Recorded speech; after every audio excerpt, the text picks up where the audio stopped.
শুধুমাত্র নবীজির প্রতি দরুদ প্রেরণ করার আমলটাই জিকির হিসাবে সবচেয়ে বেশি করেন, দোয়া হিসাবে যদি এটাই আপনি সারাদিন করতে থাকেন তো আপনার জন্য যথেষ্ট হবে, আল্লাহর কাছে আর কিছু না চাইলেও চলবে। দুরুদ মানে হলো নবীজির জন্য দোয়া করা। ভাই, আল্লাহ তার হাবিবকে রহম করবেন, আপনার আমার দোয়ার দিকে আল্লাহর তাকানোর কোনো ঠেকা আছে? নবীজি কি আমাদের দোয়ার কোনো মুখাপেক্ষী?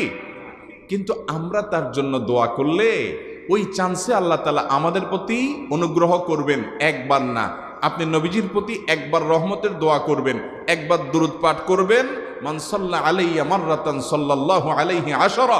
নবীজি সাল্লাল্লাহু আলাইহি সাল্লাম বলেছেন, একবার আমার জন্য তোমরা দোয়া করলে, আমার প্রতি দুরূদ পাঠ করলে, আল্লাহ তাআলা তোমাদের জীবনে 10 বার 10 জায়গায় 10 টাইমস তোমাদের উপরে আল্লাহ তাআলা অনুগ্রহ করবেন।